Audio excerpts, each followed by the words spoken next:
Desde la capital colombiana, Bogotá, les doy un saludo de buenas tardes a todas las personas que se conectan al tercer Congreso de la Red de Seguridad Incluyente y Sostenible, Seguridad y Paz en tiempos de grandes transformaciones, digitalización y crisis climática.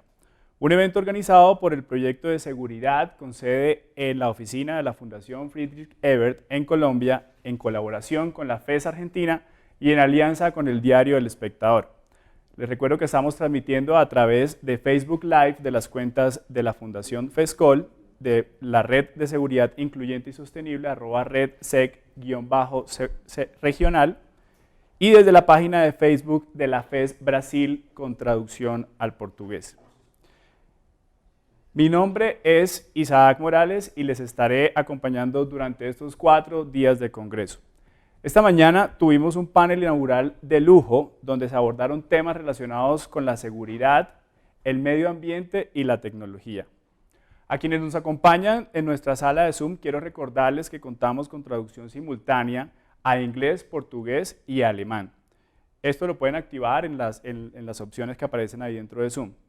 Además, pueden hacernos llegar sus preguntas a través del chat de Zoom o de los comentarios de Facebook y también utilizar el hashtag Tercer Congreso FES Seguridad en redes sociales. En América Latina, el debate sobre el tratamiento de asuntos no convencionales como la protesta social, las migraciones o la crisis del ecosistema como problemas de seguridad han girado en torno a los riesgos que ello plantea para la militarización y la desdemocratización. Sin embargo, el fenómeno como tal de la securitización no ha sido discutido lo suficiente. Como concepto, la securitización se enfoca en los efectos políticos de incluir temas como los señalados dentro de la óptica de la seguridad. Con lo cual, esto se convierte en amenazas frente a las que actores estatales justifican la adopción de medidas extraordinarias, incluyendo el uso de la fuerza. Además de remover ciertas problemáticas de los espacios democráticos de debate público, la securitización normaliza la aceptación social de la participación militar y de los medios militaristas para resolver distintos asuntos.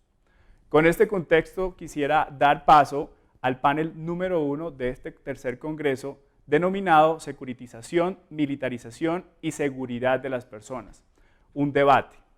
Este panel estará moderado por Catalina Niño. Catalina es coordinadora de proyectos en la Fundación, en la Friedrich Ebert Stiftung en Colombia, FESCOL. Ha dirigido el proyecto regional de seguridad de la FES en América Latina desde el 2010. También dirigió el proyecto de política de drogas de la FES entre 2015 y 2016. Ha trabajado como analista e investigadora en la Fundación Ideas para la Paz y ha editado varios libros publicados como resultado del trabajo del proyecto regional de seguridad de la FES en América Latina. Catalina y a nuestros panelistas, muy buenas tardes.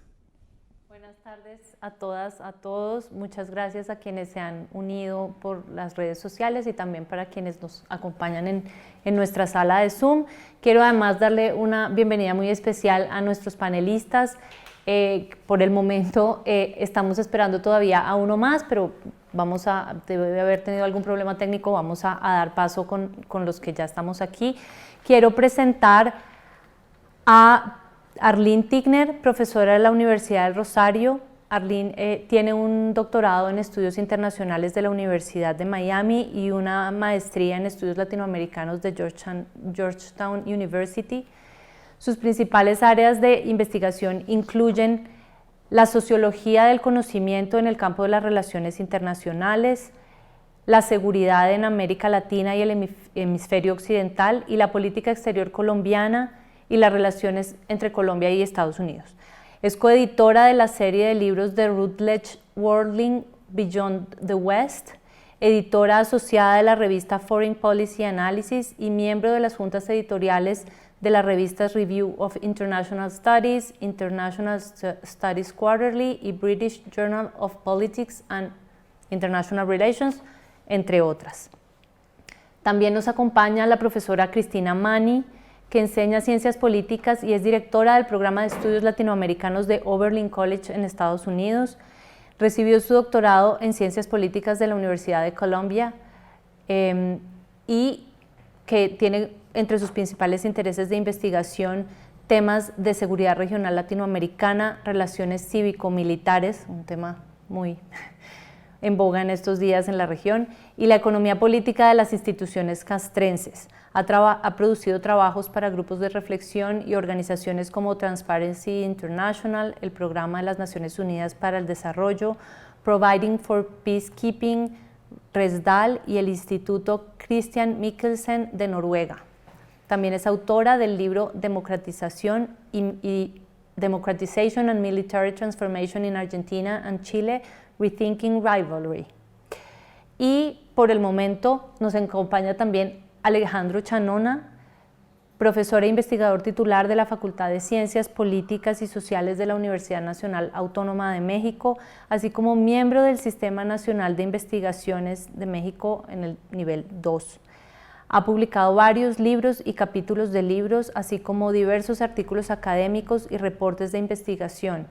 Es presidente del Consejo Directivo de la Fundación Lázaro Cárdenas del Río, Fundación Lázaro Cárdenas del Río, y miembro del Movimiento Ciudadano. Ha sido coordinador del grupo parlamentario en la Cámara de Diputados de México de 2006 a 2009 y fue coordinador también del equipo de redacción de la plataforma electoral de la Coalición por México al Frente en 2018. Y también ha sido diputado de la Asamblea Constituyente que redactó la primera Constitución de la Ciudad de México. Vamos a ver si se une nuestro cuarto panelista, que es un abogado y activista de derechos humanos de Brasil. Si llega lo presento, por el momento voy a dar paso al panel. Como se mencionó esta mañana la dinámica, queremos que esto sea una conversación, por eso les pido que mantengan sus intervenciones bastante breves. En principio les voy a dar 5 minutos para cada una, pero sería muy bueno si pueden mantenerlas incluso más cortas para que sea muy dinámica la conversación y para que al final tengamos espacio para las preguntas del público. Como mencionaba un poco nuestro maestro de ceremonias en la presentación de este panel, una de las características que tienen los regímenes políticos en América Latina es una tendencia a usar a los militares y a los cuerpos de seguridad en general para atender todo tipo de asuntos que van desde los asuntos que tradicionalmente se han considerado como de la esfera militar y de seguridad hasta protesta social, temas climáticos, incluso asuntos migratorios en algunos casos. Y esto ha planteado un debate que todavía está sobre la mesa y no ha tenido todavía, no se ha resuelto de ninguna manera todavía, con respecto a qué riesgo implica eso en términos de legitimidad de las instituciones y de calidad de la democracia. Y parte de lo que queremos discutir en este panel es exactamente esos riesgos y qué implica, no solo en términos conceptuales, sino también en términos políticos, dado que, la Fundación Eber, ustedes saben, es una fundación política. ¿Qué significa en términos políticos este fenómeno de militarizar asuntos que normalmente o que tradicionalmente no se habían entendido como asuntos de seguridad? Y en esa línea yo quisiera empezar, porque esta es una discusión que se da en ciertos círculos que conocen mucho estos temas, pero no necesariamente todo el mundo entiende qué es eso de securitización, qué es militarización, cómo se relacionan estos dos procesos. Y entonces quisiera empezar preguntándole a la profesora Arlene Tickner, que conoce mucho este debate, ¿qué son esas dos cosas y cómo se relacionan? Arlene, por favor, tienes 5 minutos. Muchas gracias. Estaba ya pendiente de que el tiempo corriera aquí frente a mis ojos. Muchas gracias y buenas tardes o noches a todas y todos. Isaac ya ha adelantado un poco la discusión de lo que podríamos entender por securitización, pero quiero volver sobre lo que ya nos planteó para tratar de describirlo en términos muy simples. Creo que la idea en sí de securitización es bastante sencilla. Consiste en la noción de que en lugar de discutir el significado de la seguridad o qué problemas son problemas de seguridad, hay que analizar más bien cómo opera discursivamente la seguridad como práctica. Y con esta movida, básicamente cambiamos la noción de la seguridad como sustantivo hacia la idea de la seguridad como verbo, que entra a constituir determinadas realidades dentro de las cuales se vuelve lícito, aceptable, deseable adoptar determinadas políticas para hacer frente a los problemas así securitizados. Y en especial, la preocupación por los teóricos de la securitización gira en torno a los efectos políticos de presentar X tema como una amenaza a la seguridad. En general, podríamos decir que cuando securitizamos algo y el agente que principalmente está a cargo de securitizar es el Estado, se justifica la adopción de medidas excepcionales para enfrentar el problema así securitizado, dada su supuesta gravedad.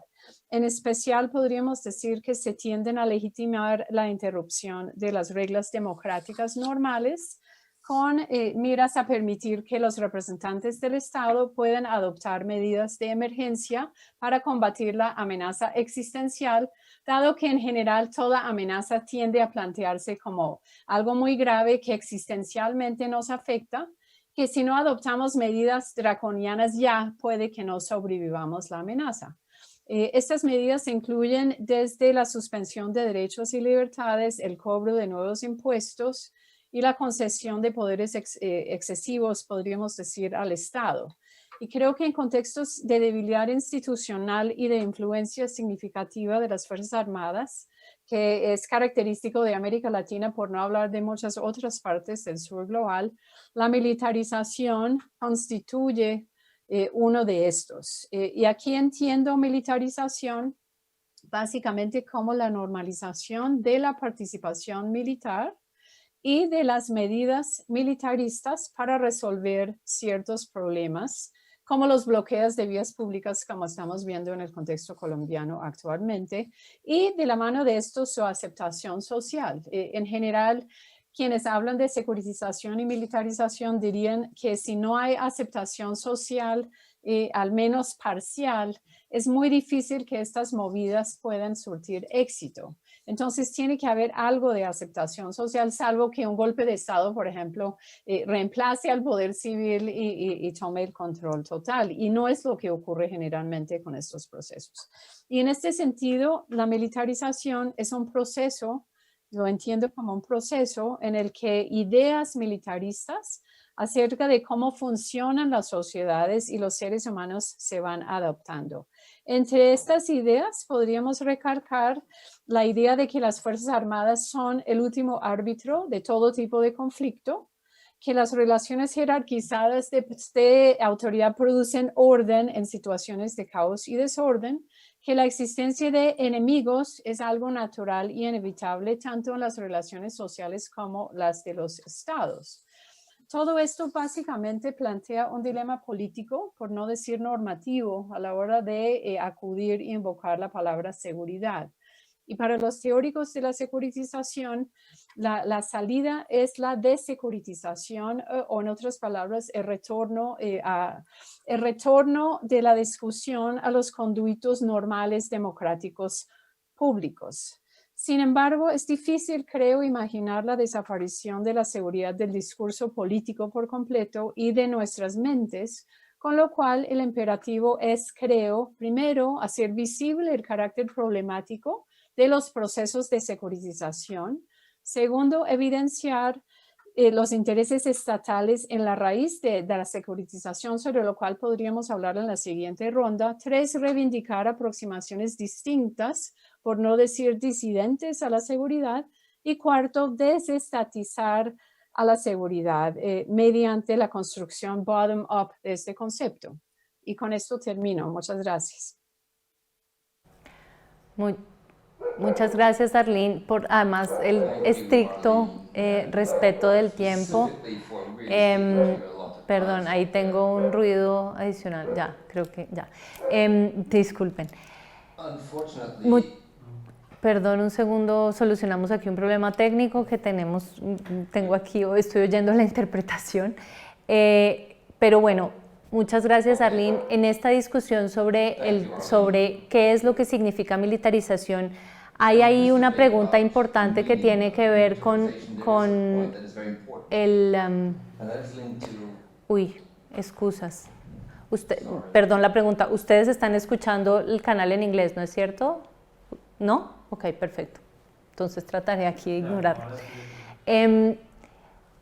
Aquí cabe la pregunta de, precisamente como Arlene mencionaba, la militarización como un proceso y como una parte de la sociedad aceptando y, digamos, validando este tipo de medidas.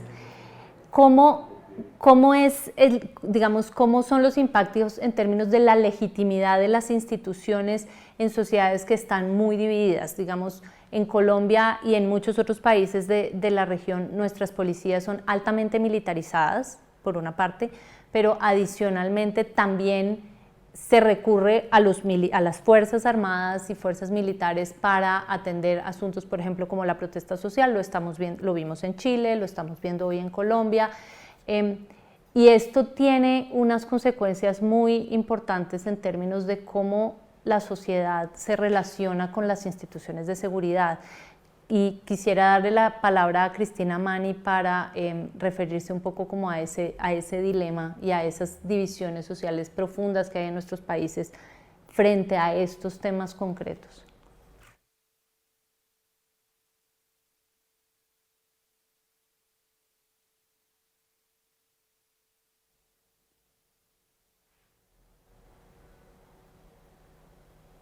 So I will respond if I may. Bueno, voy a contestar si me permite. Primero, muchísimas gracias por la invitación y por ese tema tan importante que estamos debatiendo. Pienso que las consecuencias para los ciudadanos y la seguridad son predominantemente negativos, pero también para las instituciones mismas, porque se pierde la legitimidad cuando no protegen al ciudadano y cuando utilizan fuerza excesiva contra manifestantes en la calle, lo que estamos viendo durante la pandemia, pero antes también y muy recientemente. Son dinámicas de represión del Estado que se están efectuando desde 2013 y en 2019 otra vez, y ahora en Colombia recientemente con más de 40 manifestantes muertos y también oficiales de la policía que murieron también. Y se trata realmente de la escalación en vez de la desescalación entre las policías y los manifestantes. Y está bien documentado que es indiscriminado, es la fuerza indiscriminada por la policía, por ejemplo, pegando tiros a las multitudes y a los paramédicos también. Hay procesos estructurales que se están operando ahí y también pautas estructurales dentro de la policía misma en términos de comportamiento. Y tenemos ese mismo debate también en Estados Unidos, donde vemos que también el uso excesivo de la fuerza se ha vuelto una normalidad.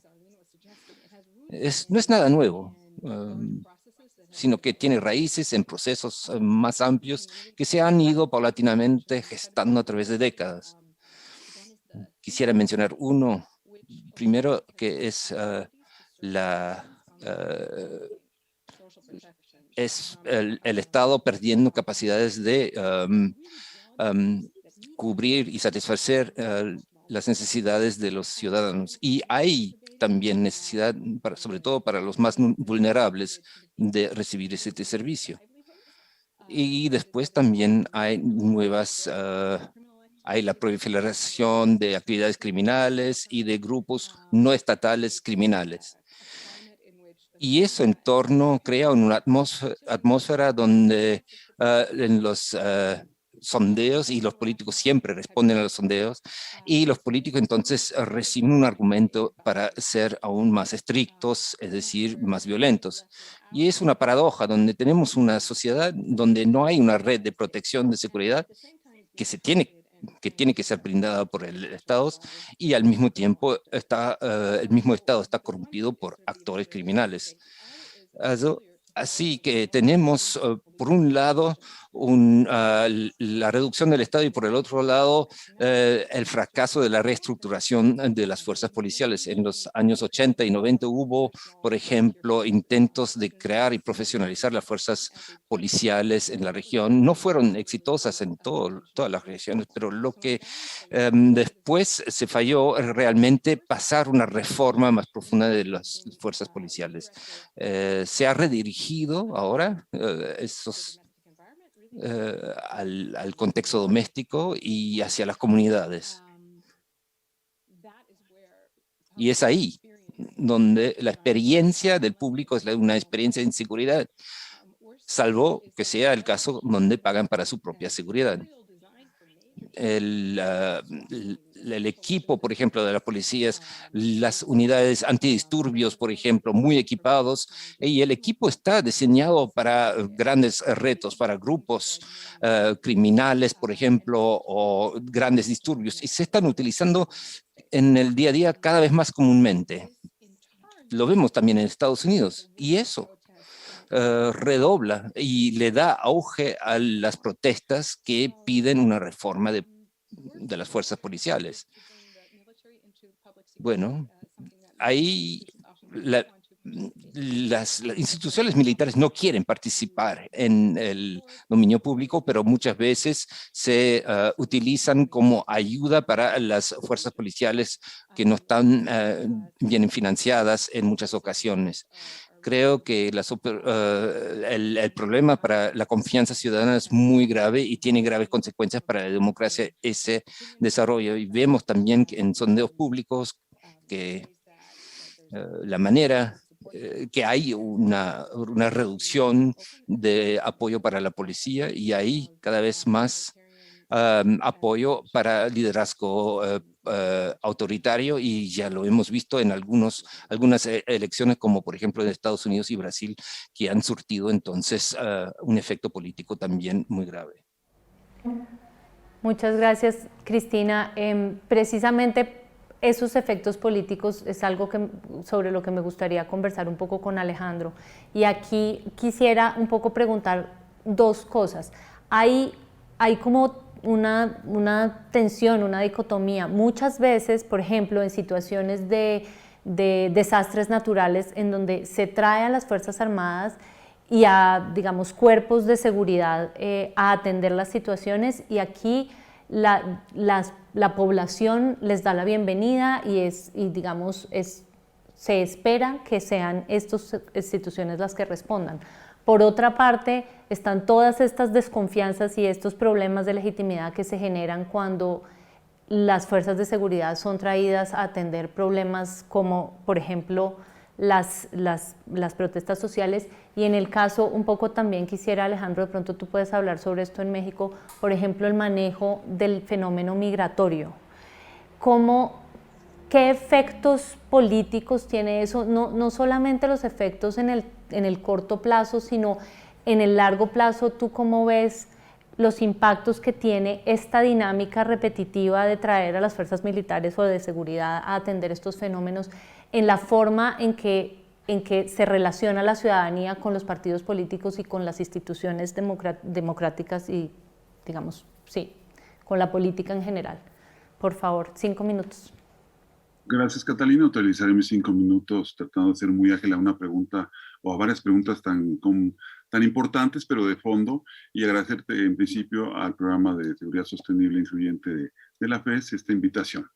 Podemos empezar a contestar esta pregunta planteando que, en primer lugar, se observa una dinámica de participación militar en tareas no convencionales como el apoyo para tareas antinarcóticos, erradicación de cultivos, desmantelamiento de laboratorios clandestinos, interdicción de narcóticos e incluso apoyo para detenciones de los miembros de los grupos que se han ido ampliando en el ámbito de la seguridad pública, como este caso de México, como bien planteabas. Es decir, de una participación que debió ser coyuntural, específica y limitada, tiende a la ampliación y a la permanencia. Eso es lo que estamos presenciando.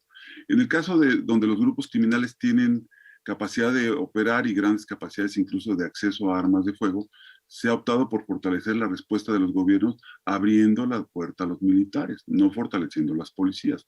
Es claro que en un escenario donde convergen la menor apuesta por consolidar los modelos policiales y atender los graves problemas en materia de procuración de justicia estructurales como la exclusión o llámese esto tanto por la limitación de recursos como por temas de falta de voluntad política, los gobiernos se recargan en la estructura militar y paradójicamente ni se resuelve el tema de la violencia y tampoco se atienden los problemas relacionados con las instituciones civiles y afecta también a la propia institución militar.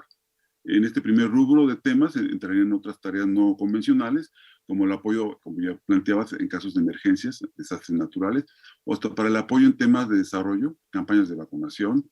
Por cierto, estas actividades que tradicionalmente ha realizado también instituciones militares en casos como los que yo conozco, México o Perú, y que respondían a contextos y trayectorias específicas de estas naciones, pero que desde hace ya más de una década, advertíamos, podían tener efectos en la democracia, importantísimo, en las instituciones y en los derechos humanos. Veamos los impactos políticos, brevemente. Para la democracia. Por más que haya, porque más allá del tema de la subordinación militar y propiamente de su participación política, está el tema del control civil y la rendición de cuentas. Tiene además implicaciones en la medida en que las instituciones civiles no han podido atender las profundas crisis de inseguridad y bienestar en la región. Al contrario, están gestando condiciones de más inseguridad e incertidumbre y por ello urge poner en marcha respuestas multidimensionales e integrales. El riesgo de regresiones autoritarias está presente y ojo acá, que con ellos los militares automáticamente se empoderan más en el ámbito político, además de que puedan ampliar sus prerrogativas. En contextos en los que hay que decirlo, son altamente reconocidos por las sociedades. Ahí están las mediciones en varios países. Para las instituciones, porque una ampliación indiscriminada de tareas puede también afectar a la propia institución militar, ya lo planteaba yo, desnaturalizando su función, al tiempo que hay que insistir que generalmente se señala que la participación militar es eventual mientras se desarrollan capacidades. El problema es que no se están desarrollando esas capacidades en los mandos civiles. En cuanto a los derechos humanos, tendríamos que pensar en tendencias hacia el endurecimiento de las visiones sobre la seguridad y contemplar el derecho de todas y todos. Es un tema muy importante. Por otra parte, esta dinámica de utilizar a las Fuerzas Armadas en tareas no convencionales se ha potenciado de la mano de la crisis sanitaria por la pandemia de COVID-19. Apoyo a tareas del orden público, gestión de hospitales y prestación de servicios de salud, apoyo a las tareas de vacunación, incluyendo el resguardo de las vacunas o los insumos médicos, producción de insumos médicos hasta llegar a ocupar cargos, y bueno, y finalmente hasta llegar a ocupar cargos políticos. En medio de ambos grandes temas, militares frente a la delincuencia, militares apoyando tareas de COVID, tenemos un amplio espectro de tareas. Como ya se señaló, las del apoyo al desarrollo y gestión de desastres naturales y otras que incluyen actividades que se hacen en función al resguardo del orden interno. Acá vale mucho la pena poner atención en las respuestas frente a las manifestaciones sociales y en el excesivo uso de la fuerza que se ha visto en ellas, y esto ocurre en varios países. De ahí que hay que insistir del ejercicio del control civil democrático en las actividades militares, como también es sumamente importante en fijar los límites, la temporalidad y las características de estas participaciones que, como señala Pion Berlin, es a solicitud de los gobiernos civiles. El problema que yo veo es que para algunos gobiernos se está volviendo muy atractivo políticamente recargarse en la institución militar, en las Fuerzas Armadas, en un contrasentido a lo que se pretendía originalmente del mando civil.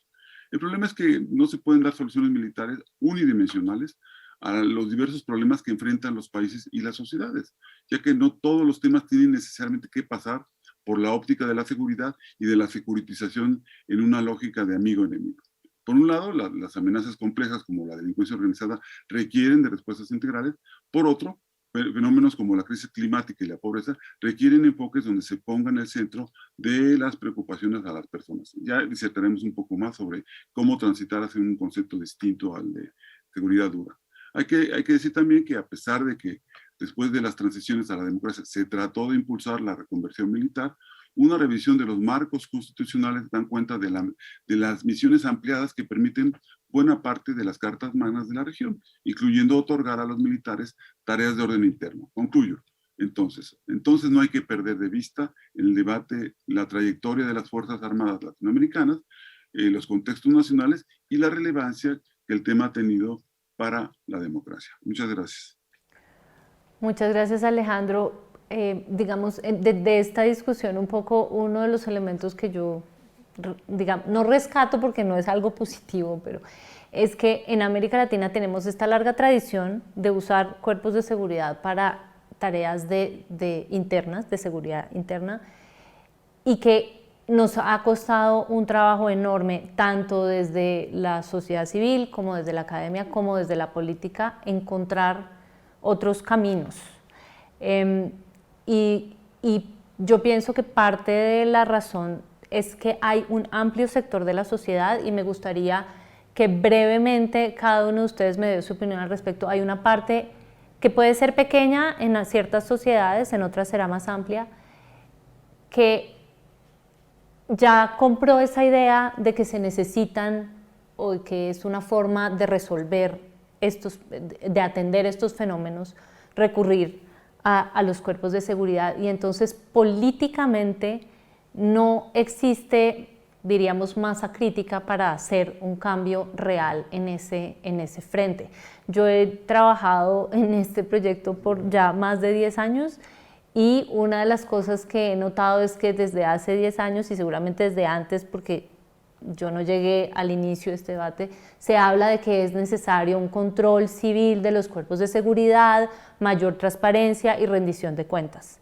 Y en todo este tiempo, pues seguimos diciendo que esto es necesario, y yo no siento que haya habido cambios significativos en ninguno de los países, ni en los países con gobiernos, digamos, que podríamos llamar progresistas, ni en los países de línea autoritaria, en donde pues evidentemente tampoco habría ahí un cambio. Me gustaría darles quizás 2 minutos a cada uno para comentar sobre esto. Podemos empezar al revés. Alejandro, pueden poner 2 minutos. Sí, a mí me parece que más allá de la voluntad política, la seguridad como derecho es una inversión. Si los gobiernos y las élites en turno, independientemente de su sesgo ideológico, no entienden que la seguridad es una inversión en el sentido más amplio, que vaya mucho más allá de los equipamientos, y que construya una nueva narrativa en la transición del concepto. Ahí, perdón que me adelante en alguna de las preguntas, desde una visión no solamente de la seguridad ciudadana, sino de la seguridad humana, y yo diría de dotar de contenidos, que es un desafío de nuestro proyecto aquí en este debate, de dotar de contenido claro al concepto de seguridad sostenible e incluyente. Entonces, en esa lógica, mientras no haya este giro, más allá de la creciente participación de las Fuerzas Armadas frente a las amenazas híbridas no convencionales, me parece que no vamos a poder avanzar. Yo tengo la impresión de que aquí en México se hizo un planteamiento original de movernos rumbo a la seguridad ciudadana, y acabamos en un híbrido, en algún punto, entre seguridad interna y el ánimo de una seguridad ciudadana. Entonces yo sí creo que la inversión tiene que ver más allá de la lógica del uso cómodo de las Fuerzas Armadas,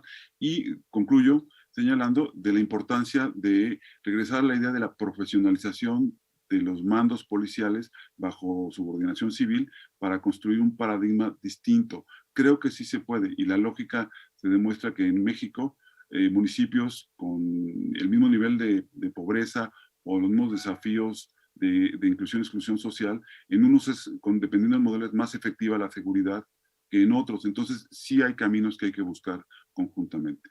Gracias. Gracias, Alejandro. Cristina. Yes, I think that we need to remember where the Sí, yo region creo que tenemos que recordar de dónde viene esta región. Lo digo en términos amplios. en el periodo predemocrático. En los 80, en los 90 volvieron a la democracia después de un periodo muy difícil de regímenes autoritarios durante muchos años en muchos lugares y guerras civiles en otros lugares en América Central. Así que realmente se requiere mucha transformación para democratizar la cultura y los hábitos y crear una cultura de tolerancia, de confianza. Y entonces el hecho de que uno puede perder unas elecciones y puede intentar volver a ganar y que habrá y hacer una oposición leal. Y esta cultura no se ha podido desarrollar completamente, en parte por las dificultades económicas, sociales que tienen las personas en su vida real. Es decir, no quiero decir que no haya fuertes voces por la democracia en la región, pero uno de los problemas es que la clase política a veces está apelando a cosas que no son realmente democráticas. Entonces, también en Alemania, el asimilar el pasado fue una cosa que tardó décadas para superar los extremos de polarización y de desconfianza. Eso requiere tiempo y yo creo que ahí es donde se encuentra la región y es donde hay que dedicar los esfuerzos, también en Estados Unidos, claro. Hay que conseguir generar comprensión de las diferencias, porque hay diferencias en cuanto a temas como raza, poder, y bueno, hay que poder debatir estos temas. Gracias, Cristina. Arlene. Pues yo quisiera simplemente asentar una idea en respuesta a la pregunta que nos has formulado, Catalina. Creo que si uno examina la genealogía de la idea de seguridad en distintas literaturas y prácticas, encuentra un vínculo estrecho entre el Estado y la seguridad. Estado entendido tanto como soberanía territorial, así como Estado que en la esfera de lo político requiere de un esquema binario amigo-enemigo para poderse legitimar y recrear constantemente. Y me parece que si llevamos esto al contexto de estados con debilidad institucional, como es característico no solo de América Latina, sino del sur global en general, tenemos una combinación de factores que hacen muy difícil que el Estado se aleje de la tentación natural constante de invocar la securitización, que a mi modo de ver conlleva prácticamente por defecto, por default, a la militarización, pues porque las dos prácticas tienen un vínculo muy íntimo, muy estrecho, y en contextos como el nuestro, ese vínculo es aún más fuerte. Y si le sumamos a esto la idea del militarismo como una ideología que traté de explicar, que ha sido naturalizada, que ha sido interiorizada también por las sociedades, adquiere cierto rasgo de normalidad, de la cual también a ojos ciudadanos es difícil alejarse. Y sin embargo, si miramos a América Latina, y me parece que la evidencia empírica es contundente, pese a la militarización, pese a las estrategias de securitización, estamos hablando de una de las regiones, si no la más violenta, la más insegura del mundo, lo cual sugiere que estas estrategias, que esta ideología militarista, pues realmente no han servido en lo más mínimo para atender los problemas de seguridad entendidos ya en un sentido más amplio.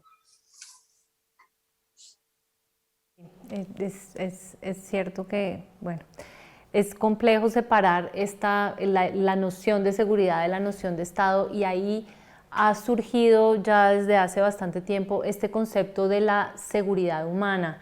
Y yo quisiera un poco también preguntarte, Arlene, desde tu perspectiva, yo he oído muchas críticas alrededor de ese concepto, que es un concepto demasiado amplio, que todo cabe dentro de la seguridad humana, y que esa amplitud no permite en un concepto tan amplio finalmente no termina sirviendo para nada porque no sabemos a qué es lo que nos estamos refiriendo con este concepto de seguridad humana.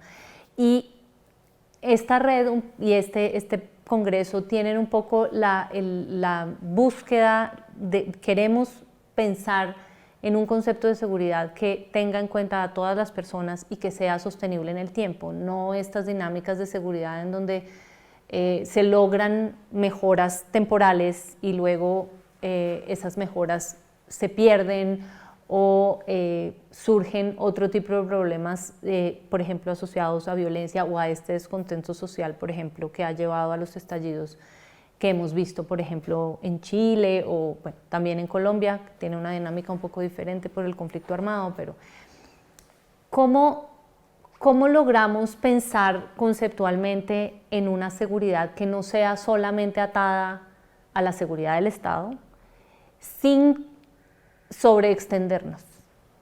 Y digamos, empezaría por Arlene para hablar un poco de esto. Por favor. Pues creo que la seguridad humana tiene múltiples problemas. Catalina ha señalado uno, es muy amplio. Todo es en última seguridad humana dependiendo de quién preguntamos y a raíz de esa amplitud es muy difícil no solo de conceptualizar, sino más aún de operacionalizar en políticas públicas concretas. Pero de la mano de esto corre la seguridad humana, dirían los teóricos de la securitización, un riesgo de securitización, igual que otras temáticas, con lo cual tendríamos un mundo que lo tenemos, de hecho, en el cual fenómenos como la pobreza, las pandemias, los desastres naturales, entre otros, se securitizan y son sometidos a estrategias también militarizadas, como hemos explicado. Y esto vendría siendo un segundo problema con el concepto.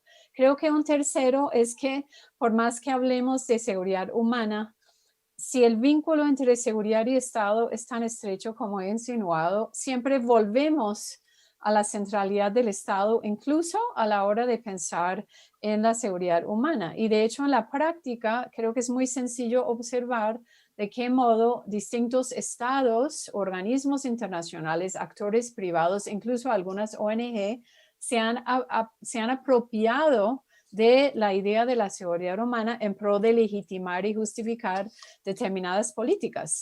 La llamada doctrina de responsabilidad de proteger de Naciones Unidas creo que es un reflejo muy claro de la agenda de seguridad humana que ha sido instrumentalizada en pro de satisfacer otros tipos de intereses no necesariamente atados, por ejemplo, a la defensa de los derechos humanos. Entonces, digamos que la alternativa a esto, y tal vez va a sonar chistoso, es la pregunta de cómo humanizar la seguridad humana.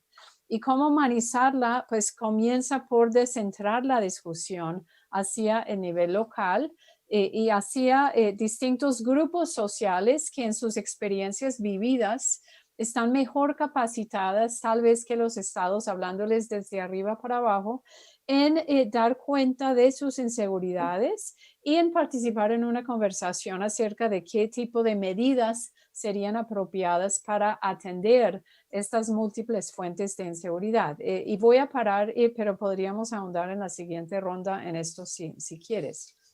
Gracias, Arlene. Sí, creo que para la próxima ronda voy a darles un poquito más de tiempo, pero para esta ronda terminemos los tres con los 2 minutos. Cristina, si quieres un poco, te veía sentir a los comentarios de Arlene. Si quieres, por favor, continuar. I think that the Sí. concept, Yo creo que el concepto, lo esencial de la seguridad humana y lo que dijo Arlene sobre la responsabilidad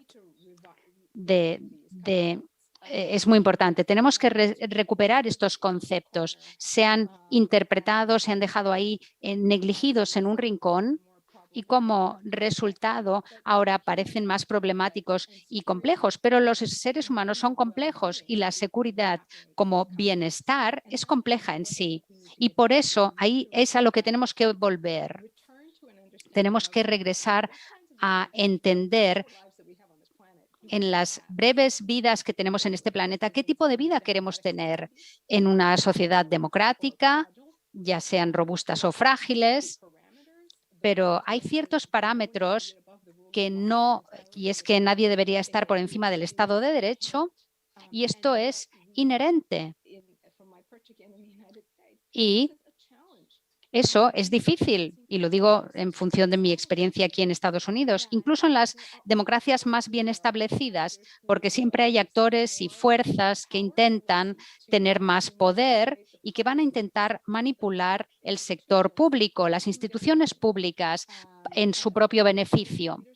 Y con frecuencia son los líderes políticos al máximo nivel, y hemos visto también la corrupción explotar en Latinoamérica y también en Estados Unidos, claro. Entonces, hay una pérdida del sentido de lo que es realmente el servicio público y lo que las instituciones deberían hacer. No están ahí para existir a los privilegios de ciertos individuos o a los caprichos de los que están en el gobierno. Realmente tenemos que revisar lo que es el bienestar en las sociedades modernas, y la seguridad humana tiene que ver con esto. Se trata de las opciones de vivir la vida de una manera fructífera. Muchas gracias, Cristina. Alejandro, por favor. Catalina, lo único que creo que es un consenso entre este relativo choque entre las concepciones tradicionales y las concepciones ampliacionistas, así las voy a definir, es que efectivamente la crítica al concepto de seguridad humana es que cada vez lo quieren ampliar a más sectores. Sin embargo, yo creo que hay un eje fundamental que no hay que perder de vista.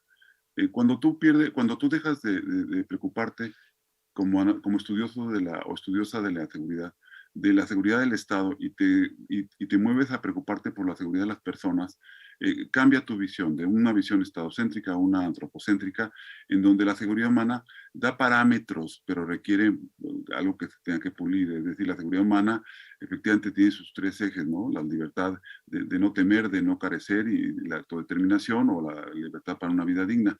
Y tiene 7 ejes, 7 dimensiones que yo he tratado de medir con métricas específicas, haciendo un ejercicio para buscar cómo se puede medir, pero falta mucho por avanzar. Lo cierto es que, coincidiría con mis colegas, una sobreampliación puede desvirtuar las capacidades explicativas del concepto de seguridad humana, y me parece que sí tiene que ver con este proceso, perdón que lo vean en la perspectiva constructivista, del acto de la securitización. Creo que muchos temas requieren más de politización y de un manejo de políticas públicas por parte del Estado, que, por cierto, cuando te mueves del ámbito del Estado, de la visión estadocéntrica a la antropocéntrica, el Estado juega un rol fundamental en la seguridad de las personas, y el Estado tiene que meterse a una frontera muy importante entre seguridad y bienestar.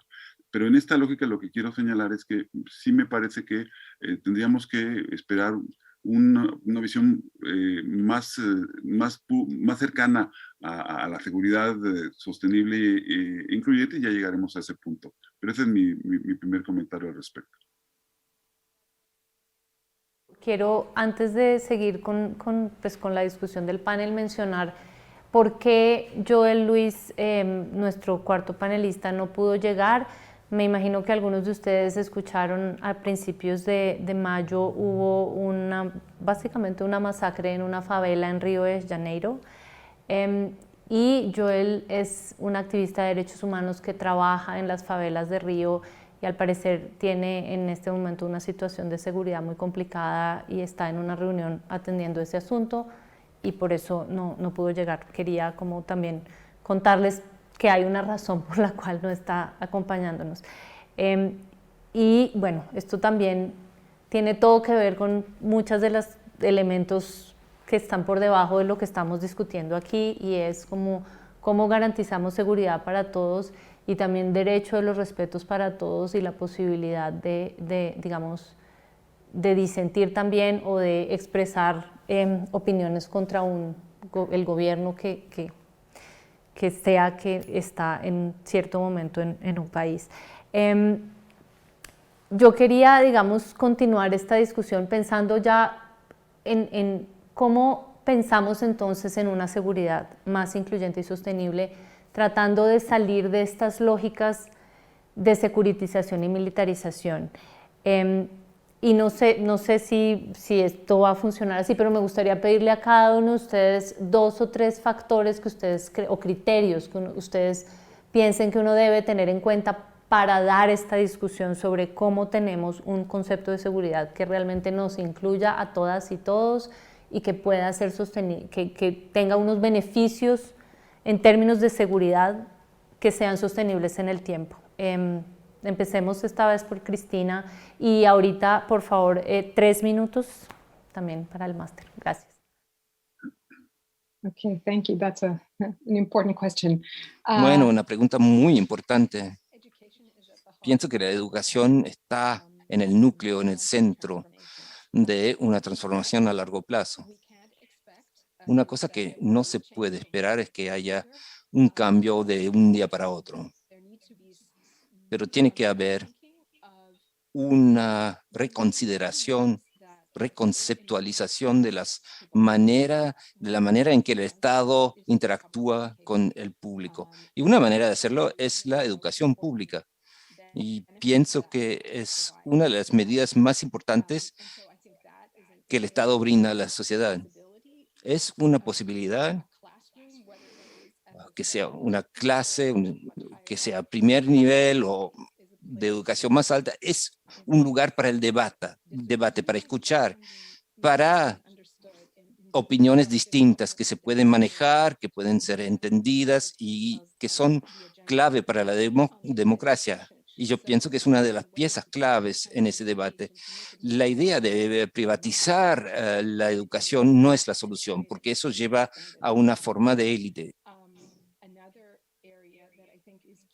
Otra área que es clave es la reforma a largo plazo de las instituciones de seguridad. Y hay muchas ideas al respecto que provienen de organizaciones de la sociedad civil, de think tanks, de expertos, gente que dedica su vida a ese tipo de preguntas.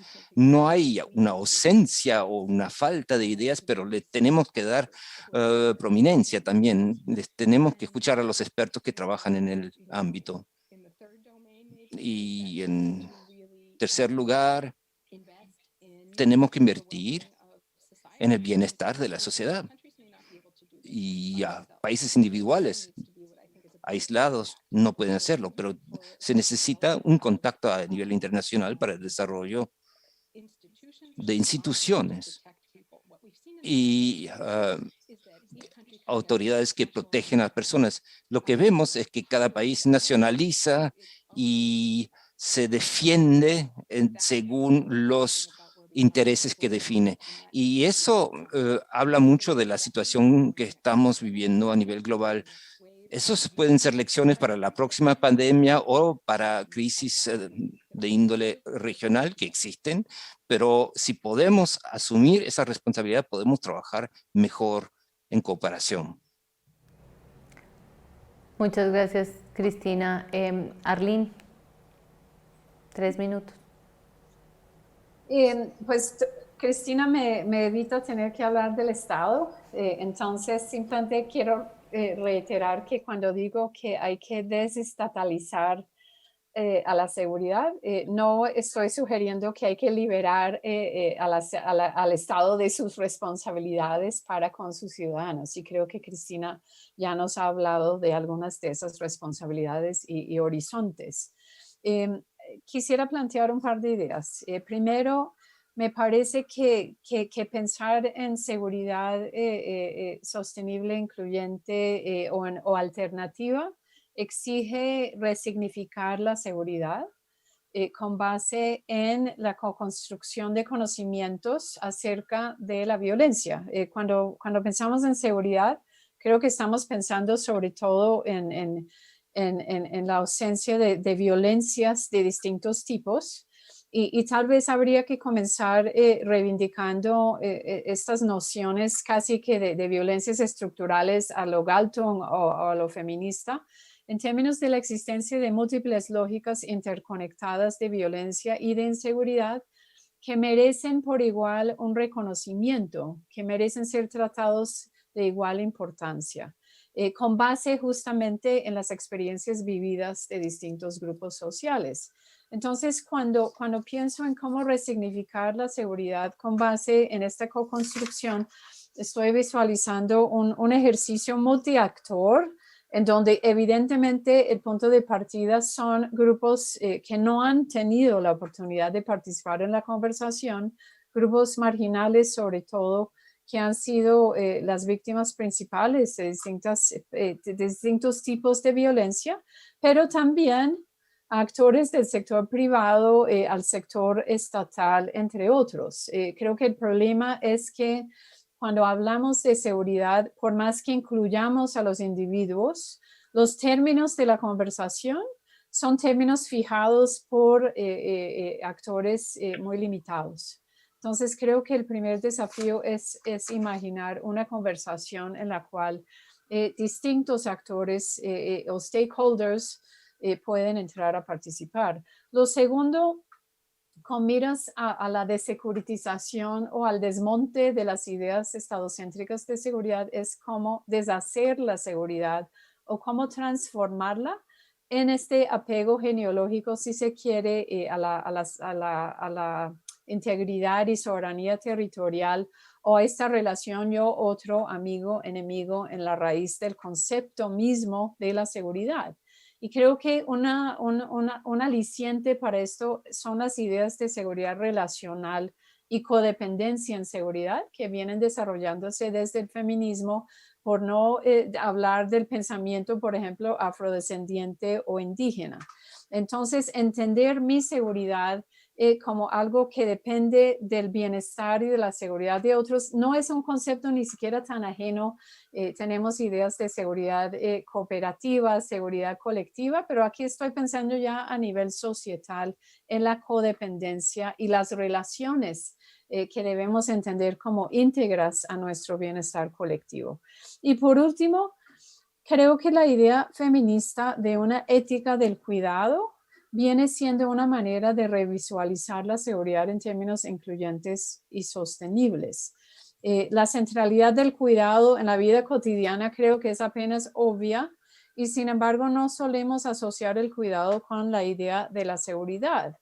Y podríamos decir que a la hora de atender condiciones materiales, psicológicas en la raíz de la inseguridad de las personas, el cuidado se torna algo decisivo. Preguntas como ¿quién merece el cuidado? Está atravesados por clase social, género, raza, etnia. ¿Quién ofrece el cuidado también? ¿Es el Estado nomás o estamos pensando también en una multiplicidad de actores? Esto al menos son preguntas que yo me haría para reimaginar el concepto.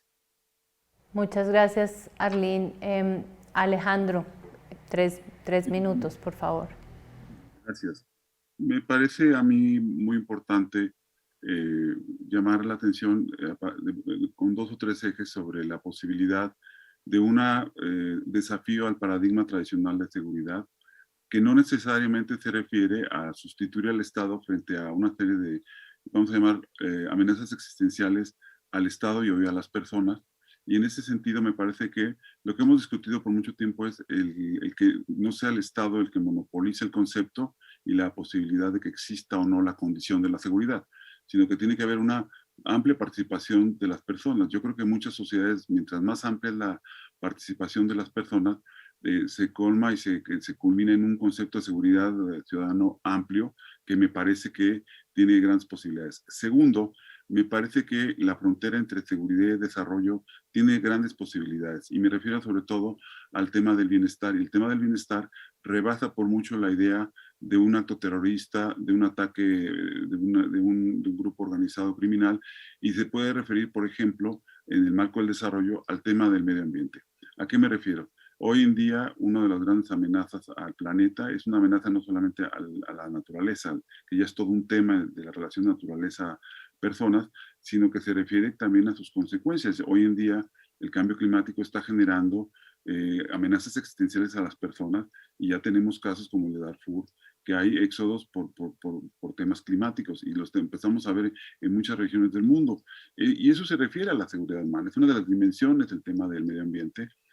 que hoy en día pone en peligro a las personas. Entonces yo sí creo que además de las personas, incluiría en el debate, y perdón que lo complique, el tema de la seguridad del planeta y los derechos de la naturaleza. Es decir, requerimos un debate muy integral para poder imaginarnos cómo podemos avanzar. Bajo esa lógica, yo me hacía unas preguntas el día de ayer cuando pensaba en el ámbito de esta mesa y decía, bueno, yo creo que detrás de esto hay un tema cultural en nuestras naciones en América Latina y en todo el mundo. Y creo que es muy importante repensar no solamente que el Estado tenga que dirigir parte del proceso de cambio, sino preguntarnos quiénes serían los agentes de cambio, cuáles serían las variables temporales, quién controlaría el proceso de transición, quién va a evaluar, es decir, quién va a ser el que lleve ese eje articulador y quién va a ser esos garantes del proceso de transición. Creo que hay un desafío aquí de una transición de la securitización a un concepto sostenible e incluyente, pero sí necesitamos sentar las bases de un debate amplio en este tipo de foros y hasta ahí me quedaría. Gracias. Muchas gracias, Alejandro. Creo que tenemos claramente mucho para discutir.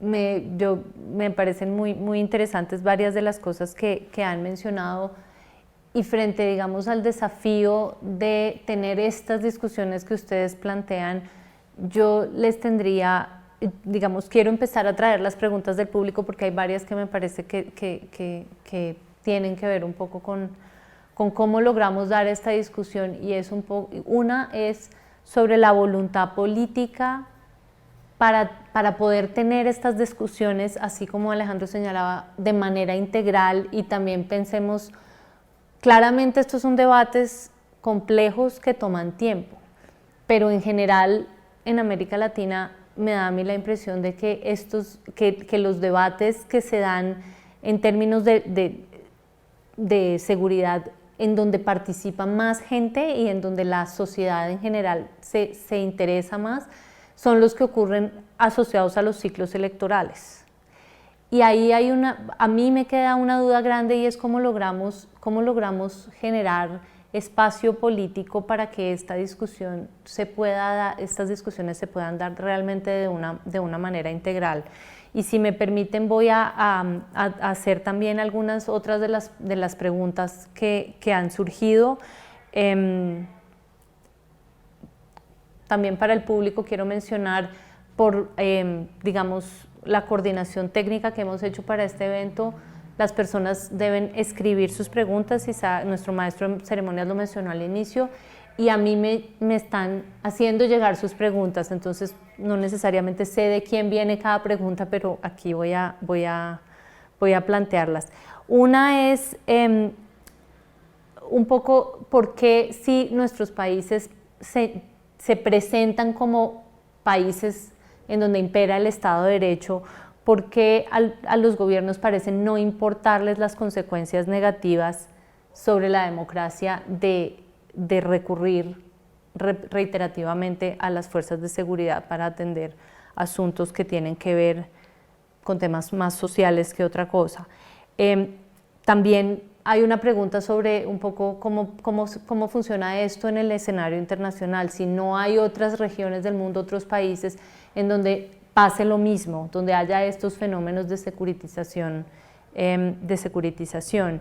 Y hay también alguien que pregunta, dentro de esta discusión, cómo caben los cascos azules de Naciones Unidas, las misiones de mantenimiento de paz. Por ahora les dejo esas preguntas, y creo que por lo amplias podemos tener 4 minutos por persona. Si quieres, podemos empezar por ti, Arlene, por favor. Pues si tú me permites, que yo también fui anotando unas preguntas que, no para distraer, voy a atender una, pero hay una muy sencilla que simplemente quiero responder, y es si la seguridad es algo subjetiva. Sí, estábamos tratando, creo que todos, de argumentar que seguridad, así como violencia o violencias, corresponden a experiencias particulares y situadas. claro, más allá de sus expresiones obvias de violencia, pues. Entonces, el punto aquí es alejarnos de una acepción generalizante de qué es la seguridad o la inseguridad y entender que es subjetivo, es construido socialmente y más que todo cuando invocamos la idea de la seguridad, hacemos algo sobre la realidad, posibilitando determinadas políticas y estrategias.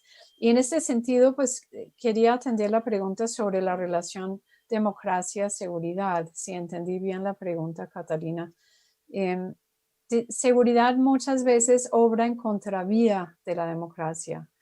Al menos securitización obra en contravía de la democracia. Y no creo que sea porque los dos términos sean antagónicos, sino porque nuevamente en la misma forma en que la idea de seguridad se ha constituido, no solo en contextos como América Latina, sino yo diría que en general es un fenómeno asociado con el Estado moderno. Vemos que la securitización riñe con la democracia y con algunos derechos y libertades que asociamos con democracia y algunas prácticas. No es, a mi modo de ver, la militarización extrema una expresión democrática. Es justamente todo lo contrario. Se militariza cuando los canales normales de la democracia dejan de funcionar o son dejados de lado. Entonces, creo que de nuevo el desafío que estamos planteando y que el proyecto en sí de la red plantea es el cómo reimaginar y revisualizar una idea de la seguridad que sea complementaria con la democracia, que sea incluyente en quienes participan en no solo su definición, sino en su seguimiento, en su exigencia de rendición, por ejemplo, de cuentas.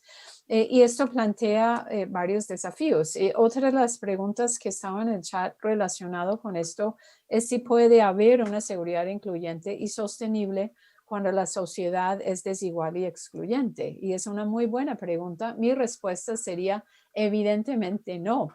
Es muy difícil hablar en estos términos en medio de sociedades tan desiguales y tan violentas, yo agregaría, como las que caracterizan a la mayor parte de América Latina, más allá de las diferencias importantes que caracterizan a distintos países. Estamos hablando de tendencias comunes, generales, en mayor o menor grado. Entonces, creo que ese es el desafío que enfrentamos. Y si bien, como otra persona plantea en el chat, podríamos atribuir esto a buenas intenciones que se chocan con la realidad, creo que si no comenzamos desnaturalizando y desnormalizando las ideas de seguridad y militarización con las cuales nos hemos ya acostumbrado a vivir en la cotidianidad en América Latina y en buena parte del mundo, es muy difícil imaginar cómo lograr un cambio. Entonces, digamos que la transformación política y social tiene que comenzar evidentemente por algún lado y entender esto como algo obviamente difícil pero posible, creo que es el punto de partida. Y simplemente termino recalcando algo que es un comentario en el chat hecho por alguien acerca de la utilidad de la seguridad humana cuando comienza a utilizarse como concepto y como práctica. Tal vez la pregunta es cómo rescatar nociones amplias y humanas como la seguridad humana que han sido también cooptadas por los estados, por organismos internacionales de distinta índole para fines distintos a los que eran sus intenciones iniciales. Muchas gracias, Arlene. Cristina, ¿quieres? Sí, yo creo que estamos, I will speak in English. We are in a... Bien, voy a hablar en inglés.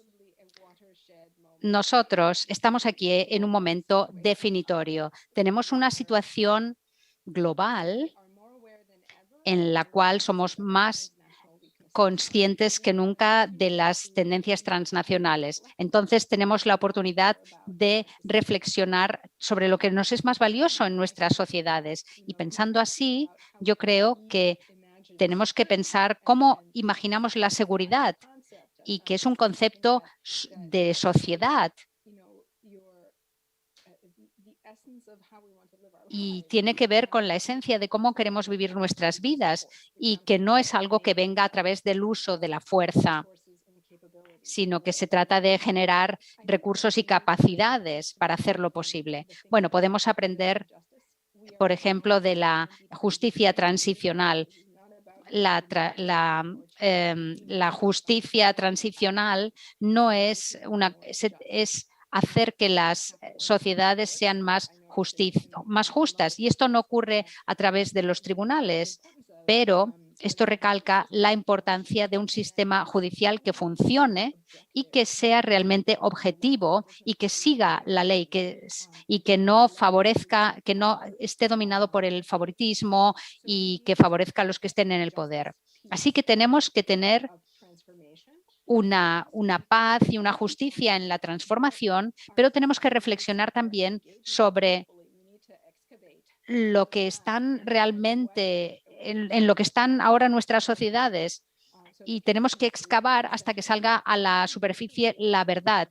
Y entonces tenemos que entender nuestra historia colectivamente. Y eso no quiere decir que haya solo una línea histórica que sea unitaria, pero tiene que haber algo con lo que podamos trabajar. Y luego volveré a la idea de la educación, con ello vuelvo a la educación y cómo entendemos nuestras historias nacionales, el momento global, los muchos retos a los que nos enfrentamos, medioambientales, cómo compartimos informaciones o excluimos informaciones en las redes sociales. Entonces, se crea con ello más desigualdad y yo creo que esos son los retos al final sobre los que tenemos que replantear la seguridad. Esto son todo elementos. Y bueno, claro, en cuanto a la seguridad humana, esto es mucho más amplio y tiene que debatirse. Y por eso estamos aquí, para este panel, para esta serie. Es para tener a los actores y a la seguridad y a la sociedad civil debatiendo y hablando sobre lo que nos tienen que aportar estas cosas. No es un dominio de expertos, sino que todos tenemos que participar y si lo conseguimos y creamos un espacio para ello, quizás podamos llegar a algo muy productivo. Y creo que nos encontramos en un momento en el que vemos a gente en la calle no durante un día o dos, durante meses o incluso por años. El verano pasado en Estados Unidos, por ejemplo, hubo protestas en docenas de ciudades en Estados Unidos y eso fue una cosa buena. Eso fue algo en lo que tenemos que participar y que no hay que reprimir. Y entonces la respuesta de los gobiernos a esto nos dice entonces en qué medida está en peligro la democracia. Entonces tenemos que escuchar esas voces y hay que tomar esa voz, porque cuando hay represión están apagando esa voz y en realidad lo que tienen que hacer es tratar con ella, hablar con ellos y esa será nuestra promesa de futuro. Muchas gracias, Cristina. Alejandro, tienes la palabra. Nos preguntáramos si es compatible el Estado de Derecho y la democracia con la seguridad, y mi respuesta es sí. El problema es que es de contextos culturales, de regiones, de países, inclusive dentro de nuestra región, nuestra América Latina, hay fronteras entre Estado de Derecho y seguridad muy distintas en cada país. Y en esa lógica me parece que el tema de fondo es el profundo proceso de securitización que se ha dado en la región, que lleva algo básico. Cuando tú securitizas algo, llevas el fenómeno lo llevas al tema de la excepcionalidad. Y cuando tú llevas al tema de la excepcionalidad, vas en contrasentido del Estado de Derecho. Y pasa algo muy interesante. Cuando le preguntan a muchas poblaciones de América Latina ¿qué quieren más, seguridad o democracia? Tienden a responder que quieren más seguridad que democracia. Ahorita quiero darles un dato. En la última encuesta de Cultura Cívica en México, la institución con mayor confianza por parte de la sociedad fue el Ejército y la Marina. Es decir, esta normalidad de aceptar la presencia de las Fuerzas Armadas en las diferentes esferas de la vida pública es impresionante. Lo último que pasó en México es que va a haber una medida en la Ciudad de México para detener automóviles que están contaminando. Y por el momento, para no llevarlos a lo que llamamos el corralón, es decir, un sitio donde se les lleva, finalmente lo que van a hacer es que le van a pedir a un miembro de la Guardia Nacional que te frene y te aperciba y te diga que por favor cuides tu automóvil para que no siga contaminando. Entonces, en esa lógica, a lo que quiero llegar es que, sin duda, una desecuritización de la vida social en América Latina desde la perspectiva de una nueva política de seguridad, desafiando los paradigmas como se están moviendo, nos puede llevar nos puede llevar a esta ruptura que queremos, esta ruptura epistemológica. Y cierro mi comentario señalando el problema de los fenómenos de las amenazas regionales. El caso de México es muy importante en el narcotráfico, como lo es para el resto de América Latina, pero muy señaladamente con Estados Unidos, cuando vemos que la política de drogas en Estados Unidos se mueve cómodamente en el ámbito de la salud pública, y con una lógica ni siquiera de seguridad, de salud pública, ni siquiera una lógica de seguridad pública. Y con nosotros, nos estamos moviéndonos constantemente a lo de México entre la seguridad pública y la seguridad nacional. En la medida en que esto se securitiza y tenemos un problema de enfoques, pues no hay ni siquiera un enfoque regional para la seguridad en esta América del Norte, donde nos tocó vivir junto a Estados Unidos. En ese sentido, me parece que debe haber una sí de securitización del debate, pero pues sentando las bases de un proyecto de largo aliento donde, vuelvo a reiterar mi posición, tiene que haber una amplia participación. En México hay regiones que más o menos han ido recuperando los espacios públicos, pero sigue habiendo graves problemas de ausencia de Estado que nos mantienen muy ligados al tema de la seguridad tradicional. Y en ese sentido, sí me parece que este debate es pertinente, pero siento que cuando vamos avanzando en algunas regiones, muchas veces la realidad nos hace chocar con el problema de México en relación al papel que juega el crimen organizado y nos empuja hacia el lado contrario de lo que podría ser un proyecto de seguridad sostenible e incluyente. Sería mi comentario. Muchas gracias, Alejandro. Creo que ahí México y Colombia compartimos bueno, no es algo que sea algo positivo para compartir, pero este tema del crimen organizado en Colombia también es uno de los temas complejos de la seguridad, que tiene muchas ramificaciones transnacionales, pero por supuesto también tiene muchas implicaciones en el nivel nacional, y que tiene también un componente muy importante de esa tensión entre seguridad y derechos muy fundamentales de la vida de muchos sectores muy vulnerables de nuestra sociedad. Ahí no nos queda ya tanto tiempo. Quisiera hacer una última consideración, y es: se habla bastante de cómo es tan importante, y Cristina ahora lo mencionaba, y también Arlene y Alejandro en sus comentarios lo dejaban ver, y es cómo es importante lograr que la sociedad participe en estas discusiones y que no sea un tema de expertos, y eso es una intención que la Fundación Ebert ha tenido desde que yo trabajo aquí. ¿Cómo logramos hacer estas discusiones más accesibles y más participativas? Y eso siempre ha sido una cuestión bien compleja. Y hemos hablado de la necesidad de formar civiles en asuntos de seguridad, pero todavía eso sigue siendo civiles, no solamente, civiles que luego pueden estar en la política, civiles que luego están en el activismo social, ¿no? De manera amplia. ¿Cómo lograr acercar estos temas? Y ahí a mí eso siempre me ha parecido un asunto que es complejo de lograr. Y por último, quisiera que cada uno se tome 1 o 2 minutos. En particular, Arlene, obviamente hay en el chat preguntas sobre la situación que vive Colombia en este momento y las violaciones de derechos humanos que se han visto en las protestas que se han dado en el marco del paro nacional. Hay una pregunta sobre si realmente el gobierno va digamos, a salirse con la suya. Estoy poniéndolo en unas palabras un poco coloquiales, pero digamos, si no va a haber justicia por todo lo que está pasando, quizás una breve reflexión sobre eso. Y en la misma línea, Cristina, yo quisiera preguntar, el año pasado hubo enormes manifestaciones en Estados Unidos, pero tampoco sabemos en qué va eso, y como el sistema en Estados Unidos es federal y complejo en eso, no sé si ha habido avances en esas discusiones sobre la necesidad de hacer reformas. Y Alejandro, también en el caso de México en los últimos años ha habido toda esta formación de la Guardia Nacional y adicionalmente este aumento enorme de las funciones de diversos sectores de las Fuerzas Armadas, y entiendo también que de la Marina Mexicana, incluso funciones para manejar el aeropuerto de la Ciudad de México. También un poco reflexionar sobre qué consecuencias en términos políticos puede tener eso en el, digamos, mediano plazo, viendo como esta ola de descontento social que vemos en América Latina. Yo diría que cada uno puede tomar lastimosamente 3 minutos para contestar lo que alcancen de esto, porque luego ya tenemos que cerrar para ser puntuales con el tiempo. Empecemos por Alejandro.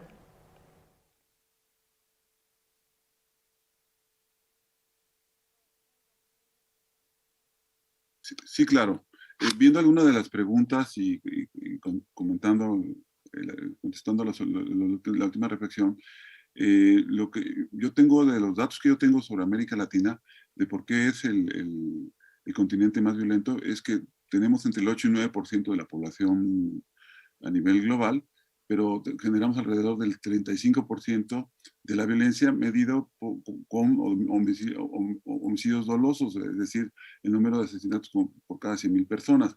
Pero bueno, más allá de eso, yo sí quisiera señalar que en el caso de México, para un poco por la reflexión que tú hacías, me parece que el debate que tenemos aquí tiene que ver con una trayectoria y una línea del tiempo muy clara.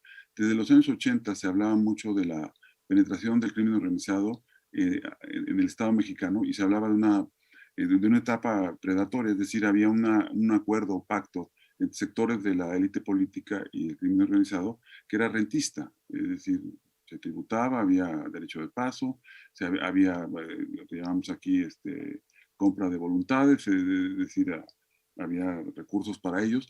Sin embargo, con el paso del tiempo y en la última fase, hemos visto ya un proceso muy complejo que ha llevado en algunas regiones no solamente a la ausencia de Estado, sino que ha llevado a una etapa simbiótica, en el sentido de que ya no se conforman con la parte predatoria o la parte rentista, sino que también les gusta tener control sobre los funcionarios públicos y muy recientemente de los puestos políticos del Congreso.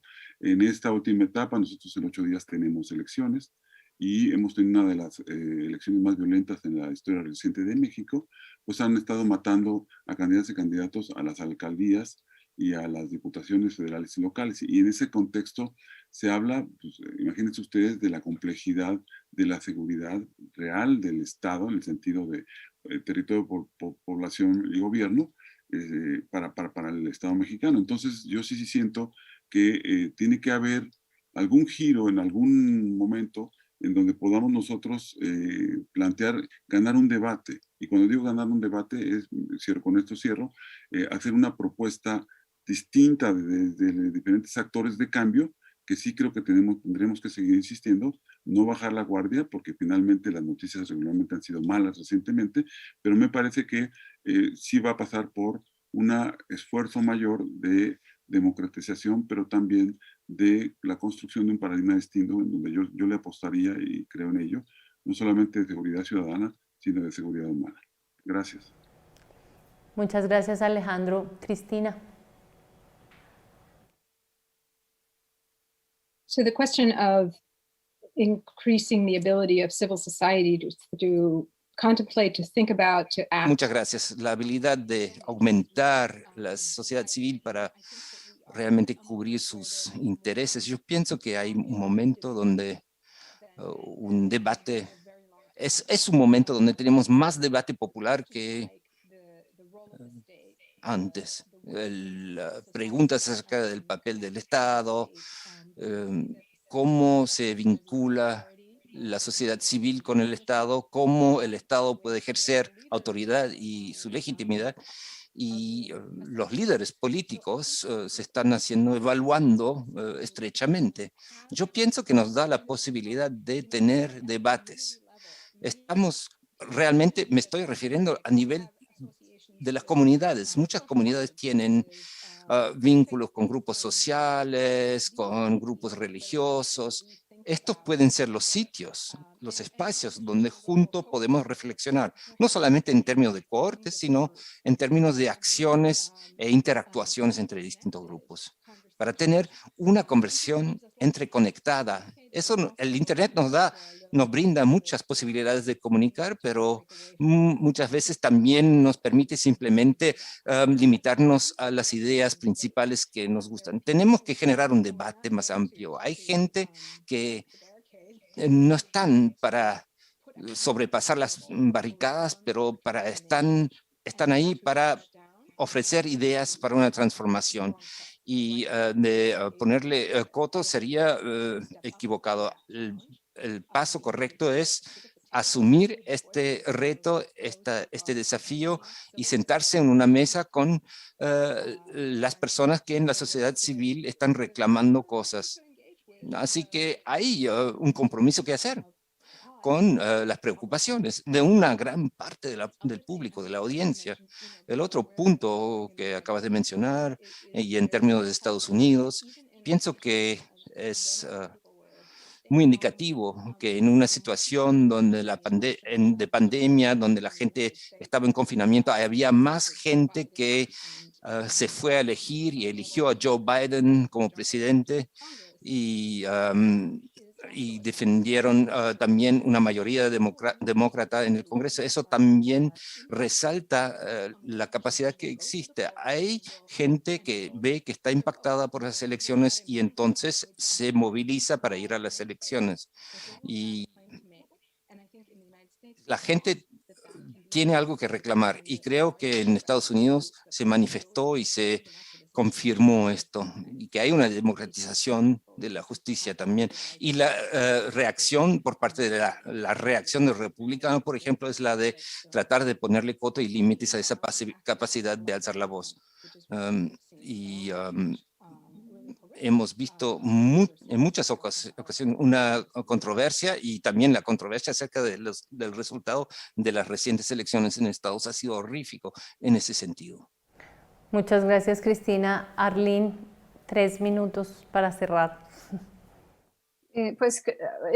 Simpatizo profundamente con los planteamientos de Cristina. No sé qué tanto voy a poder agregar a sus comentarios muy lúcidos sobre la participación de la sociedad. Tal vez lo quisiera agregar que cuando pensamos desde la sociedad civil en clave seguridad, tal vez hemos planteado la pregunta de forma equivocada. O sea, yo comparto con Catalina la frustración a veces que temas que consideramos neurálgicos como la gobernanza y la reforma del sector seguridad no parecen generar interés ni resonancia entre distintos sectores de la sociedad. Y sin embargo, sabemos perfectamente que distintos grupos sociales están en perfectas condiciones de hablar desde sus experiencias vividas de la violencia y de la inseguridad, así como participar en cualquier análisis acerca de sus causas y sus posibles soluciones. Entonces, se me hace que tal vez uno de los desafíos que encontramos a la hora de democratizar estas conversaciones es primero revisualizar las preguntas que hacemos y también entender que cuando hablamos de la de la normalización y la naturalización del militarismo en las sociedades, es importante entender de qué modo esos procesos redundan en que muchos actores sociales no ven en la exigencia de rendición de cuentas de la fuerza pública la participación en las discusiones acerca de la reforma de la fuerza pública, como que no ven eso como un espacio en el que necesariamente deben estar participando, porque el mismo militarismo y militarización como proceso que lo ahonda, básicamente profundiza la idea de que estos son temas para el Estado y sobre todo para el mismo sector seguridad y defensa. Entonces, mi idea es básicamente comenzar en conversaciones multiactores desde las experiencias vividas, por ejemplo, de la violencia y de la inseguridad, con miras a establecer vínculos entre esas mismas experiencias y la necesidad también de participar en conversaciones ya más generales acerca de qué tipo de sector seguridad y defensa necesitamos en contextos como el latinoamericano para atender las múltiples fuentes de inseguridad y violencia que enfrentan las sociedades ya entendidas en un sentido más amplio, ¿sí? Y tal vez al establecer estos vínculos y cambiar los términos de la conversación, pues se logra precisamente democratizar y generar unos espacios más plurales de discusión. Y un segundo más simplemente para hablar del paro, pues que ya va a haber otra mesa sobre este tema. A mí se me hace que es muy sencillo vincular y pues preocupante vincular lo que está pasando en el contexto colombiano con esta conversación que ya estamos cerrando. En general lo que observamos es no solo la securitización, sino la militarización de la protesta social, que en el caso ya actual del gobierno de Duque, pues ha redundado incluso en un proceso que recae por fuera de la Constitución. Entonces, no estamos hablando solamente de una militarización y no es solamente porque ha cobrado ya vidas humanas, ha redundado en desapariciones frente a las cuales el Estado no ha dado respuesta todavía, sino que estamos ya hablando de una militarización con el pretexto de desbloquear y restaurar el orden que se está realizando por fuera de las reglas constitucionales, por ejemplo, de la invocación del problema de la conmoción interior, perdón. Y con esto, la posibilidad de exigir rendición de cuentas y de controlar la conducta del Estado colombiano se reduce ostensiblemente. Y eso me parece de gran preocupación en este momento. Y ahí lo dejaría, pues, y para quienes están escuchando, pues, invitamos a que asistan el otro panel que va a tratar exclusivamente este tema. Muchas gracias, Arlene. Muchas gracias por la promoción también de ese panel que es mañana en la tarde, para quienes estén interesados. Quiero darles mucho las gracias a Cristina, a Alejandro y a Arlene por acompañarnos en este panel y también a todas las personas que se unieron a nosotros. Dado que estamos sobre la hora, le voy a pasar la palabra al maestro de ceremonias para que dé el cierre. Muchas gracias. Catalina, muchísimas gracias y muchísimas gracias a nuestros panelistas invitados. Sin duda hay lugares comunes para poder entender el concepto de la securitización y la militarización, el contexto de cada país, los actores y estos debates alrededor del concepto. Con este primer panel, securitización, militarización y seguridad de las personas, un debate, cerramos nuestro primer día del tercer Congreso de la Red de Seguridad Incluyente y Sostenible, Seguridad y Paz en tiempos de grandes transformaciones, digitalización y crisis climática. Desde Bogotá, Colombia, nos despedimos hoy, nuestro primer día, pero mañana quisiéramos invitarlos también muy puntual a las 9 de la mañana a nuestro segundo día de Congreso con el segundo panel, ¿cuáles son los vínculos entre crisis ambiental y conflicto social violento? Mañana va a ser un día muy interesante de grandes reflexiones y muy buenos debates. Feliz tarde.